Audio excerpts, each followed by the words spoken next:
Boneheads. September 12, 2019 by Anna von Reitz. I have known a lot of veterans in my life, scads of veterans from all branches of military service. Being a veteran is common as dirt in America, thanks to generations of abuse as low-paid mercenaries. In every little community, we have enough veterans to raise not only flags but trained brigades. That's one of the ironies of the situation. The vermin have used us as cheap mercenaries, but in the process, they have created a civilian population that has vast military capability. All these veterans either love or hate guns. It is one of those troubling relationships. Most veterans cling to their guns and Bibles because that's how they survived military service. Others smelled the Java and know how grossly their trust was betrayed, leading them to have scant affection for anything related to military service. All these veterans have issues. Every single one. My own husband suffered night terrors for 29 years, and was left completely unsupported and untreated by both the VA and DoD. I couldn't sleep with him for fear he'd murder me by mistake. Somewhere in his mind, he was still in some God-forsaken jungle.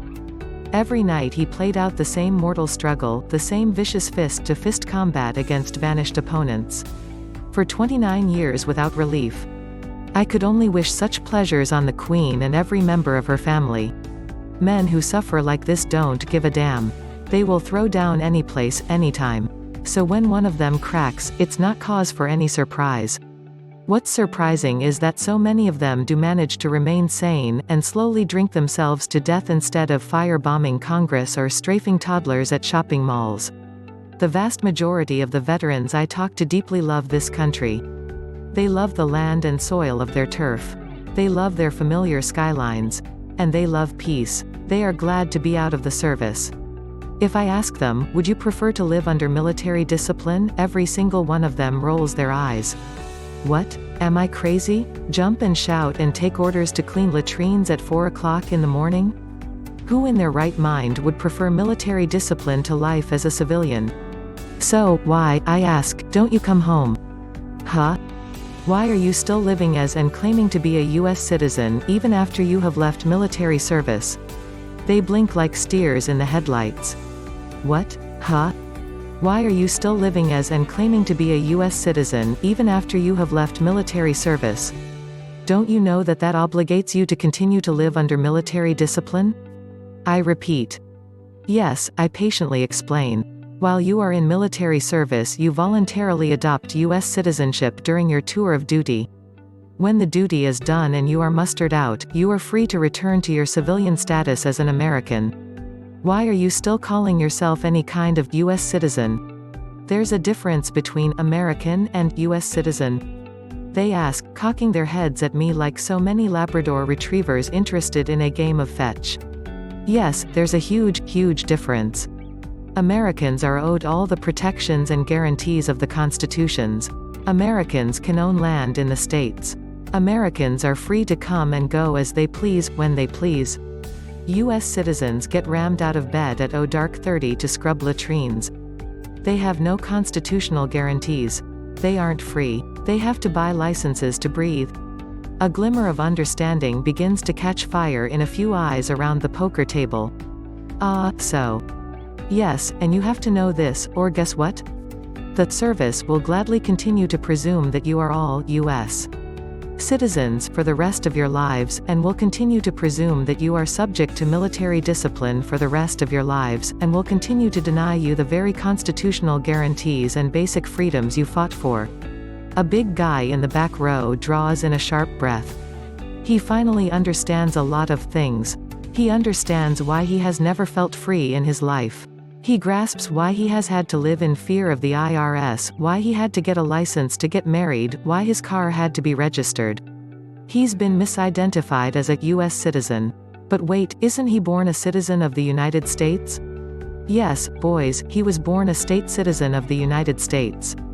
But he has been deliberately misidentified as a citizen of the municipal United States instead. What? What's the municipal United States? Huh? And we begin the next round. There's the American United States, the British Territorial United States, the Municipal United States. What the FK? Girl, you're crazy. You don't know what you are talking about. Ha. They go back to their poker game. I can tell that they are all upset and restless. Their "wah" has been disturbed.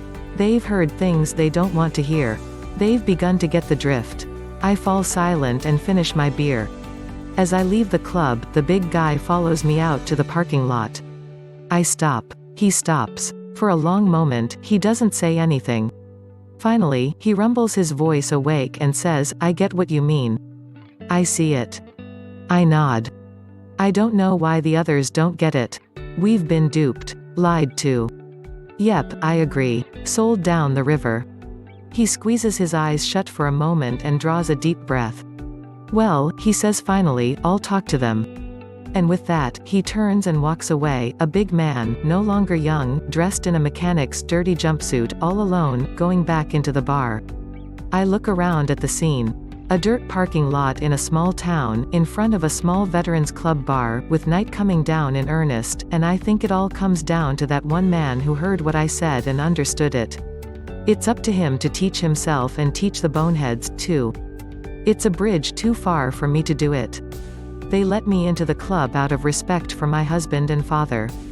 They listened, politely enough, as long as they could keep up and stand the news. But in the end, I don't have the cred. I'm not the right size, sex, and rank to give them news like this. It's too awful. It has too many implications. But it's true just the same. I open the door and slide into my car seat and sit for a moment looking out over the farm fields beyond. It's admittedly a slim hope, this one man. America's hope. And I drive up the road to the next small town, knock on the door of the next vets club.